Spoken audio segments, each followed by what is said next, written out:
Elizabeth looked in vain for Wickham at the ball.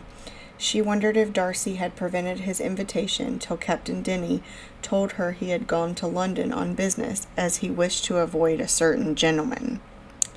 Now she was angry with Darcy, and she turned away from his polite inquiries with distaste. But she was not made for ill humor, and her spirits were not depressed for long.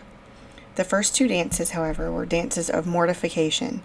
Mr. Collins was awkward and solemn, always moving wrong, filling her with shame.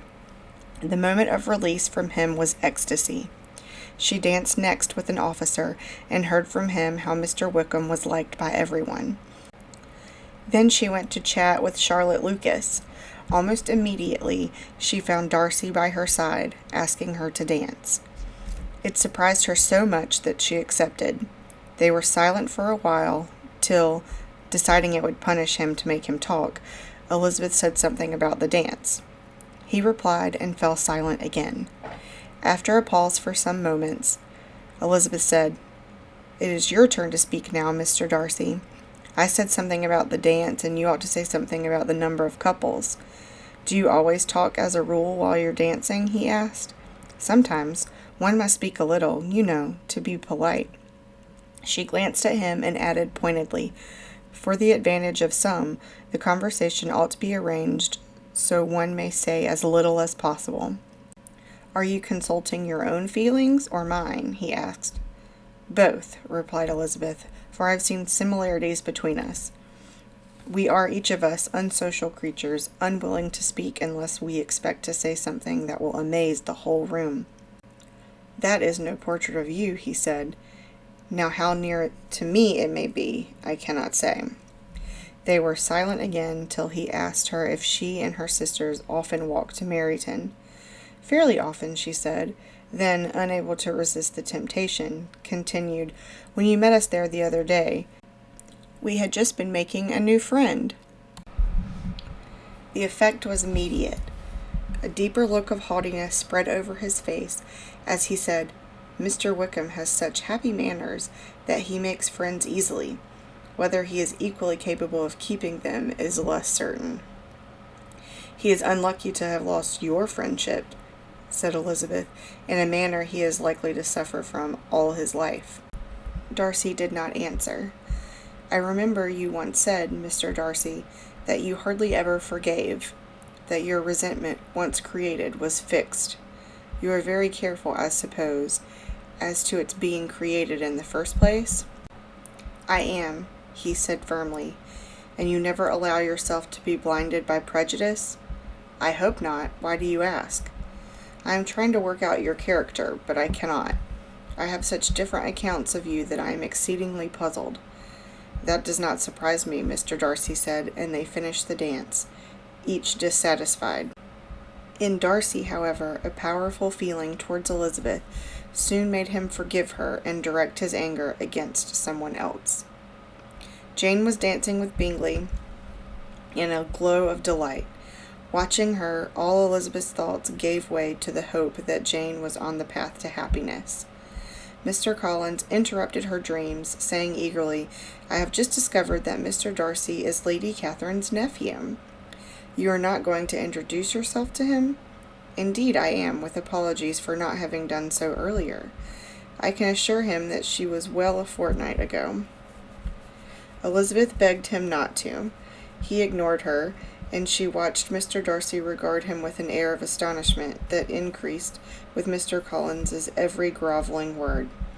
At the end of it, Mr. Darcy made a slight bow and moved away. When they sat down to supper, her attention was caught by her mother talking to Lady Lucas. "Yes, Jane will soon be married to Mr. Bingley," she was saying. "He is so charming and so rich, and Jane marrying him will be a good thing for many other girls, throwing them into the path of other rich men." In vain did Elizabeth beg her to talk more quietly, fearing that Mr. Darcy, sitting opposite them, would hear her. "What do I care if Mr. Darcy hears?" asked Mrs. Bennet loudly. At last, however, the comforts of cold chicken and ham overpowered her speech, and Elizabeth could breathe again. Not for long. Mary was asked to play and sing, Such a request pleased her, but her powers were not equal to it. Her voice was weak and her manner pretentious. Elizabeth was in agonies. She saw Bingley's sister snigger, and she glanced at her father in desperation. He took the hint after Mary's second song. "That will do extremely well, child. You have delighted us long enough." To Elizabeth it seemed family had an agreement to make themselves look ridiculous. Bingley did not seem to notice, but his sisters and Darcy had ample opportunity to mock her relations. She could not bear his grave silence or their insolent smiles. They were the last to depart. Mrs. Bennet arranged for their carriage to arrive a quarter of an hour after everyone else's, which allowed Elizabeth to see how heartily they were wished away. Mrs. Bennet was perfectly satisfied, dreaming of wedding clothes and having a daughter settled at Netherfield. On having another daughter married to Mr. Collins, she dwelt with equal certainty. Elizabeth was her least beloved child, and she thought the man and the match quite good enough for her. The next day, Mr. Collins proposed. Elizabeth saw it coming and tried to escape him, but at her mother's cry of, "Lizzie, I insist upon your staying and hearing Mr. Collins," she thought it might be wisest to get it over with. "Your modesty does you credit," said Mr. Collins as soon as her mother had gone. "Before I run away with my feelings—" The idea of Mr. Collins running away with his feelings made Elizabeth so close to laughing that she could not prevent him from continuing. "I must give you my reasons for marrying. Lady Catherine told me to find a wife. Choose a gentlewoman for my sake. She said an active, useful sort of person, not brought up too high. Your wit and liveliness will, I think, be acceptable to her, especially if you restrain yourself by your respect for her rank. Secondly, I wish to choose a wife from among you all, to make amends for my gain when your father dies." "Stop!" cried Elizabeth. "Accept my thanks. I am aware of the honor, but I must decline your proposal." "Ladies often refuse 2 or 3 times," he replied. "I am not discouraged. I will lead you to the altar before long." "Your hope is rather extraordinary after what I have said," said Elizabeth. "You could not make me happy, and I am the last woman in the world who would make you so. I am sure Lady Catherine would find me ill qualified. Can I speak plainer?" "You're charming," he cried with awkward gallantry, "and soon you will bow to the wishes of your parents." Mr. Collins went to tell Mrs. Bennet, who was shocked at Lizzie's refusal. "I will bring her to reason," she promised. "She is a very foolish, headstrong girl, but I will make her see some sense. If she is really headstrong, then perhaps—" No, only in matters like this. In every other way she is very good-natured." She gave him no time to reply, but hurried to Mr. Bennet's library, crying, "You must make Lizzie marry Mr. Collins at once. If you do not hurry, he will change his mind and not have her." "Call her here," said Mr. Bennet. "Well, child," he said when she appeared, an expression of calm, uncertain on his face, "an unhappy prospect lies before you. Your mother will never see you again if you do not marry Mr. Collins, and I will never see you again if you do." "Oh, Mr. Bennet," cried Mrs. Bennet. She did not give up easily, using coaxing and threats, but Elizabeth stood firm. Mr. Collins thought far too well of himself to understand why Lizzie could possibly have refused him. His pride was a little hurt, but he suffered in no other way. In fact, the hint of Elizabeth's headstrong nature meant he was somewhat relieved. While the family were in this confusion, Charlotte Lucas called, and with great tact, and to everyone's relief, took Mr. Collins off to spend the day at Lucas Lodge. The next day brought a letter written on elegant paper for Jane from Netherfield. "It is from Caroline Bingley," she said. Alone with Elizabeth, she read part of it aloud. The whole party were to quit Netherfield with little chance of returning. "We will all go to London. Mr. Darcy is anxious to see his sister again, as we all are. Dear Georgiana is unequalled for beauty and elegance. My brother admires her greatly, and there is nothing to prevent our happy expectations." Jane looked at her sister unhappily. "Caroline wants to put me off," she said. She sees her brother is in love with you. She whisks him away. We are not rich or grand enough for them, Elizabeth said. But he does love you, Jane. You will see. The next day, Charlotte again offered to spend time with Mr. Collins. Elizabeth was grateful to her for keeping him out of the way, but Charlotte's kindness extended further than Elizabeth could have imagined. She was trying to prevent a return of Mr. Collins's advances towards Elizabeth by securing them for herself. The stupidity with which he was blessed prevented his proposal to her, when it came, from being all that charming. But Charlotte overlooked that for the sake of marriage. Without thinking highly either of men or matrimony, marriage had always been her aim. It was the only honorable way for a well-educated young woman with little money to provide for herself. However uncertain of giving happiness, it was the best way to keep her from living in poverty. At 27, without ever having been beautiful, she felt lucky to have secured it.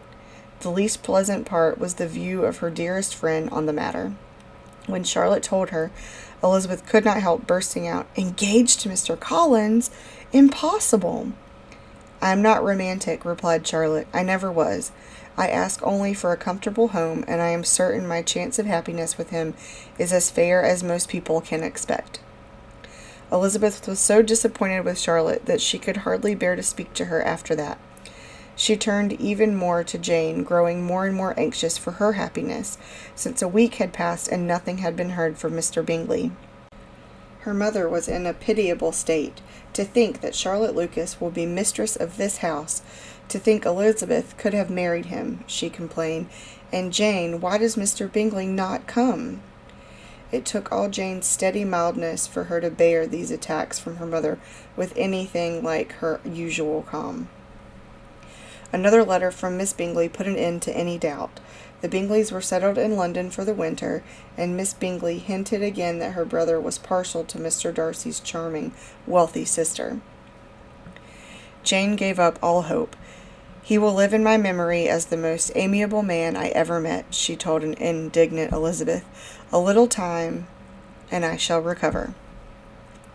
A week later, Mrs. Bennet's brother and his wife, Mr. and Mrs. Gardiner, came to stay for Christmas.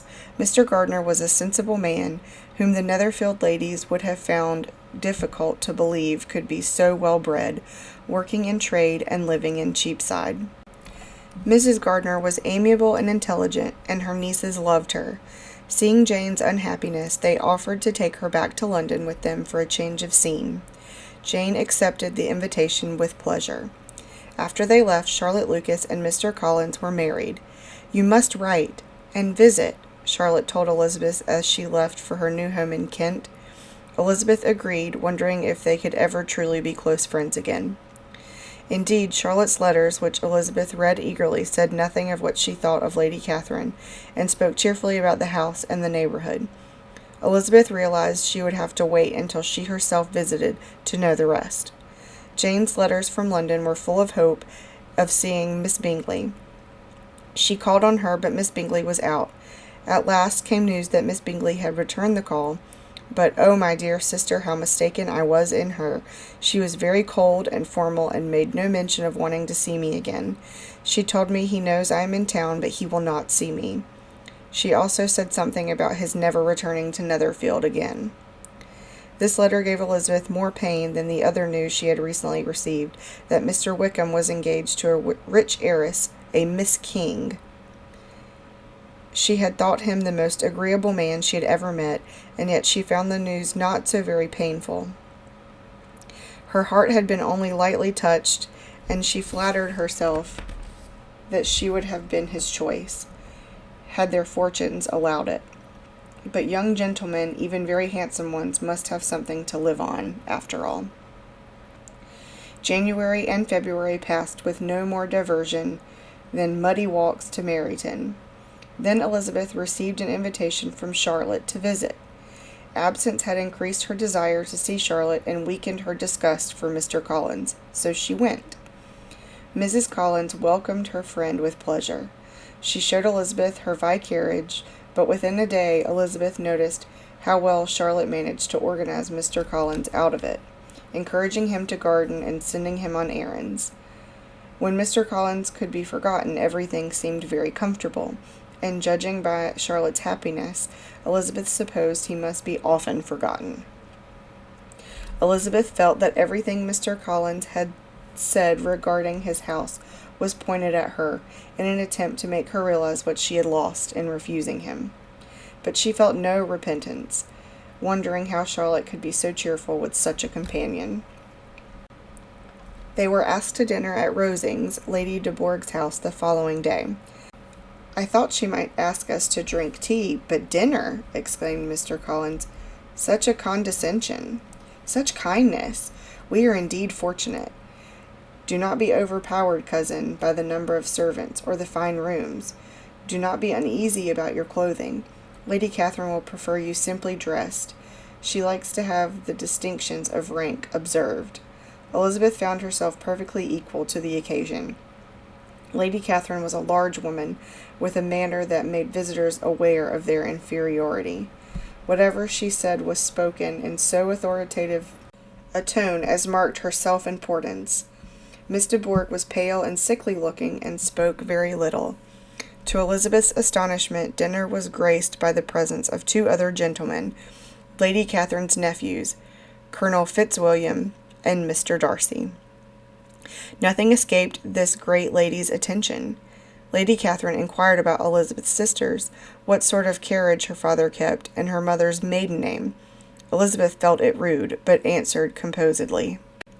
"Do you play and sing, Miss Bennet?" asked Lady Catherine. "A little." "You should practice every day, or you will not improve." "You may practice here in the housekeeper's room. You would be quite out of the way." Mr. Darcy looked rather ashamed of his aunt. "Has your governess left you?" she continued. "We never had one," said Elizabeth. "Really? 5 daughters and no governess? Your education must have been sorely neglected." "Those of us who wished to learn did so. We were always encouraged to read, and we had all the necessary books." "You give your opinions very decidedly." Colonel Fitzwilliam, unlike his aunt, talked very pleasantly with the well-bred readiness and ease of a gentleman. He sat beside Elizabeth, and they talked so much of books and music that Lady Catherine called out, "What are you saying? Let me hear." "We are speaking of music, madam. There are few people in England who have more enjoyment of music than I. If I ever learned to play, I should have been an expert, and so would my daughter, if her health had allowed her." "You may play to us now, Miss Bennet." Lady Catherine listened to half a song and turned away, but Darcy moved to the piano and stood beside Elizabeth. "You mean to frighten me, Mr. Darcy, but I will not be alarmed," said Elizabeth. "I know I am not accomplished, but my courage always rises when someone intimidates me." "You could not really believe I want to alarm you," Darcy said. "I know you enjoy announcing opinions you do not really believe." Elizabeth laughed at this picture of herself, and said to Colonel Fitzwilliam, "Your cousin will not allow you to believe a word I say, but I can retaliate. The first time I met him, he would not dance, even though there were ladies without partners." "I did not have the pleasure of knowing them," said Darcy. "True, and no one can ever be introduced in a ballroom. Perhaps I should have sought an introduction, but I am ill qualified to recommend myself to strangers." "Shall we ask him why?" Elizabeth said to Colonel Fitzwilliam. "I have no talent for easy conversation with people I have never seen before," said Darcy. "My fingers," said Elizabeth, "do not move over this instrument with ease, but I have always supposed it my fault because I do not practice enough." Darcy smiled. "You are perfectly right. You have employed your time better than I. No one listening to you could find anything wanting." Several times on walks in the countryside around the vicarage, Elizabeth met Darcy. It was very unexpected, and he seemed to think it necessary to walk with her. He never said much, nor did she give herself the trouble of talking, but she did think it odd that his few questions were so unconnected, directed at her love of solitary walks and the happiness of Mr. and Mrs. Collins. Once, on such a walk, she saw that Colonel Fitzwilliam had come to meet her. Their conversation turned to Bingley and his sisters.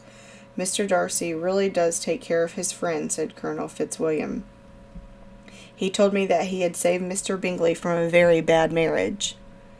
"Did Mr. Darcy say anything more?" "He said there were some strong objections against the lady. They talked of other matters till she reached the vicarage. There she shut herself in her room, too distressed for company. It was Darcy who had ruined Jane's happiness. He, and his pride, were the cause of all she suffered. Strong objections no doubt meant an uncle who was a lawyer in Meryton, and another in Cheapside. To Jane herself, all loveliness and goodness, there could be no possible objection." Her anguish brought on a headache. She refused an evening invitation to Rosings, ignoring Mr. Collins's dread of Lady Catherine's displeasure. It was a relief that her visit to Charlotte would be over the following day. While they were gone, she was startled by the doorbell. Who could be calling so late? To her utter amazement, Mr. Darcy came walking in. In a hurried manner, he inquired after her health. She answered him with cold politeness. He was silent for a few minutes, then came towards her, agitated, and began, "In vain have I struggled. It will not do. My feelings will not be repressed. You must allow me to tell you how ardently I admire and love you." Elizabeth's astonishment was beyond expression. He took this as encouragement and went on. He spoke well, but he dwelt with warmth on other feelings beside the heart, such as her inferiority, of its being a degradation to him, and of family obstacles. Her anger mounted, coming to a head when she saw he expected her to accept him. She flushed and said, "If I could feel gratitude, I would thank you, but I cannot. I have never desired your good opinion, and you have certainly bestowed it most unwillingly." Mr. Darcy grew pale. At last, with forced calmness, he said, "Is this all you have to say? With so little attempt at politeness? You give no reasons why I am thus rejected?" "Might as well inquire," she replied. "Why, with so evident a desire of offending and insulting me, you told me you liked me against your better judgment. Had my own feelings not dissuaded me, do you think I could ever marry the man who ruined the happiness of my sister? I have every reason to think ill of you. How could you defend your treatment of Mr. Wickham? You withheld him from the living which was promised him." "And this," cried Darcy, "is your opinion of me? I am not ashamed of my feelings for you. They were natural and just. Could you expect me to rejoice in the inferiority of your family connections so decidedly beneath my own? I might have refused you more kindly had you behaved more like a gentleman, but from the moment I met you, your manners have only shown me your arrogance, your conceit, and your selfish disdain for the feelings of others. As I already felt within a month of knowing you, you are the last man in the world who I could be persuaded to marry. You have said enough. I perfectly comprehend your feelings, and all that remains is for me to be ashamed of what mine have been. Forgive me for taking your time. I wish you happiness." With these words, he left the room. Elizabeth sat down and cried that Mr. Darcy should love her. But he had been so cruel to Jane and Mr. Wickham. His behavior overcame any feeling which his declaration of love might for a moment have aroused. The next morning, Elizabeth went for a walk. She was striding along when who should she see walking towards her but Mr. Darcy? He held out a letter which she instinctively took. He said, "Will you do me the honor of reading this?" Then, with a slight bow, he turned and walked away. Elizabeth opened the letter with curiosity, finding 2 pages of closely written lines. It was as follows: "Be not alarmed of a renewal of my words, which were so disgusting to you yesterday, but my character requires this letter to be written and read. I appeal to your sense of justice. You accuse me of 2 offenses, that I detached Mr. Bingley from your sister, and that I blasted Mr. Wickham's prospects. After watching my friend with your sister, I realized that his feelings were deeper than any he had felt before. However, your sister's calm behavior towards him convinced me that she did not feel deeply for him in return. I may have been mistaken in this. Apart from your sister and yourself, I disapproved of your family's status, not merely your mother's family, but the lack of propriety displayed by her and your younger sisters, and even, pardon me, it pains me to offend you, by your father. I persuaded Mr. Bingley that your sister did not love him. If I wounded your sister's feelings, it was unknowingly done. As for Mr. Wickham, he was the son of my father's steward.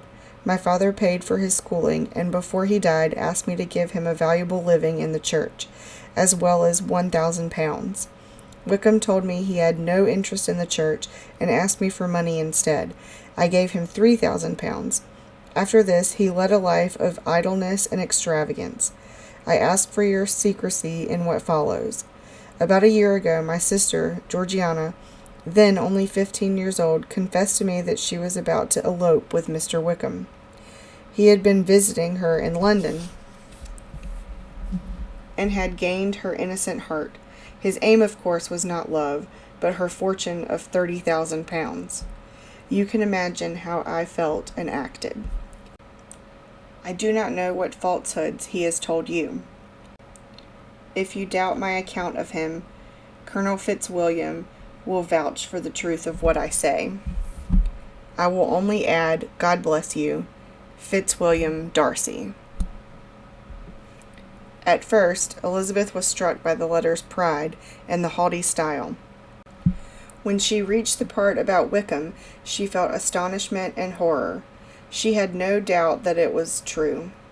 She remembered how Wickham had avoided Darcy at the Netherfield ball, not the other way around. His pursuit of Miss King was entirely mercenary. And then she thought of Jane. She remembered Charlotte's opinion that Jane was too reserved in expressing her affection. She could not deny that his description of Jane was fair. His description of her family filled her with shame.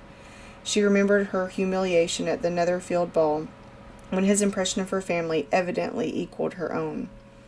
When she thought that Jane's disappointment had been the work of her nearest relations, depression overwhelmed her. How different everything seemed now. She grew ashamed of herself, and could not think of Wickham or Darcy without feeling that she had been prejudiced and blind. How badly I have acted, she thought. I, who prided myself on my clear judgment. Till this moment I never knew myself. She wandered in the country lanes for hours. When she returned, she learned that Mr. Darcy and Colonel Fitzwilliam had called to bid her goodbye. She was glad to have missed them. She could only think of the letter. Her feelings varied every minute. She was still angry at the haughty style of his address, but when she remembered how unjustly she had condemned him when he had proposed, her anger turned against herself. She felt more compassionate towards him, although she had no wish to ever see him again.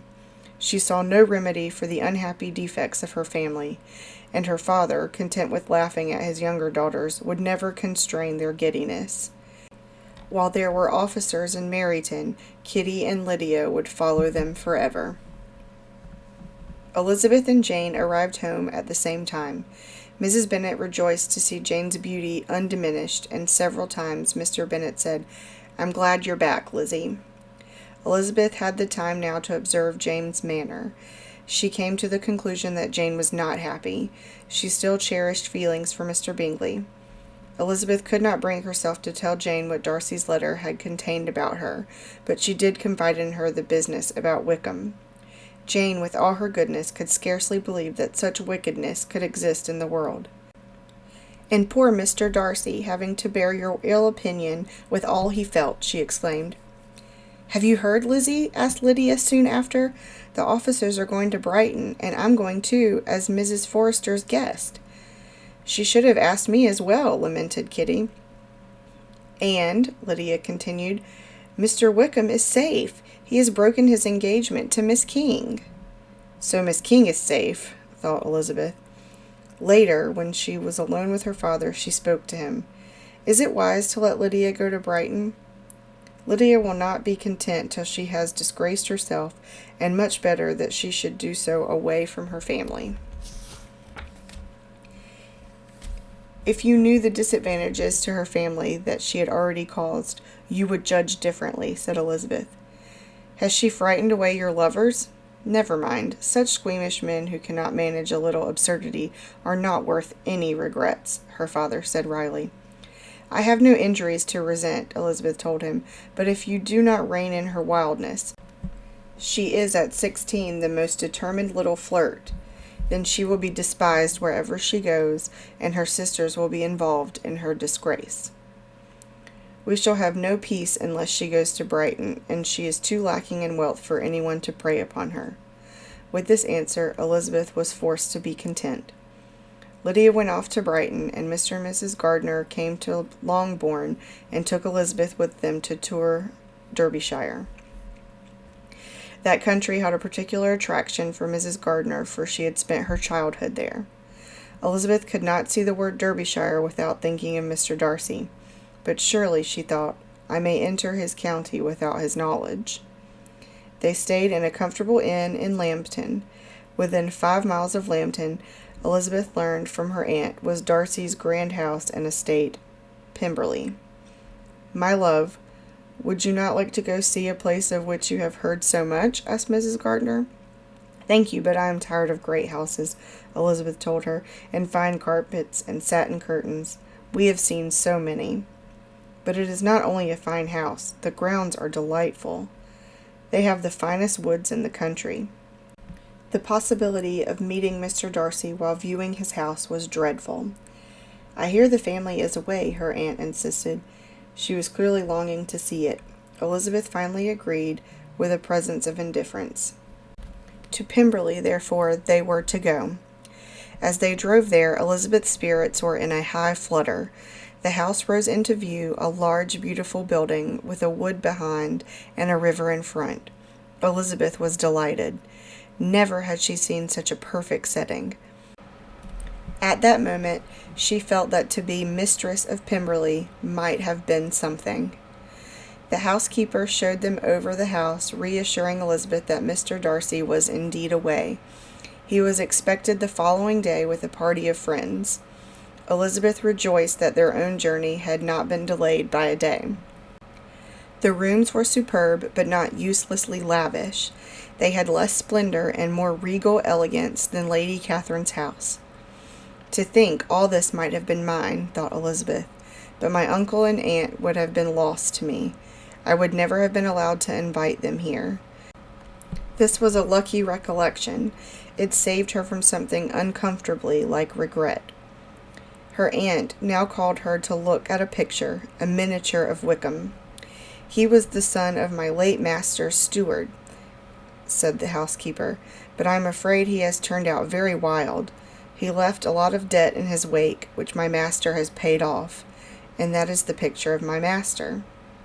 Well, Lizzie, said her aunt, is it like him? Is he as handsome? Does the lady know Mr. Darcy? Asked the housekeeper. A little, Elizabeth replied. A better gentleman never lived, said the housekeeper. I have known him since he was 4 years old, and there is no sweeter-tempered, more generous man. He is the best landlord and the best master one could hope for. All his tenants and servants would say the same. This praise was the opposite of all Elizabeth's ideas. His ill temper had been her firmest opinion. As she gazed at the portrait, its expression seemed to soften with the housekeeper's praise, and she remembered his proposal to her with more warmth and gratitude. This smile was like the one he had often had when he looked at her. Thank you for listening, and I hope you enjoyed part 2 of this revised and retold version of Pride and Prejudice by Jane Austen. Actually, I really hope you're asleep right now, or at least relaxed. Anyway, see all you dreamers in my next video. Good night.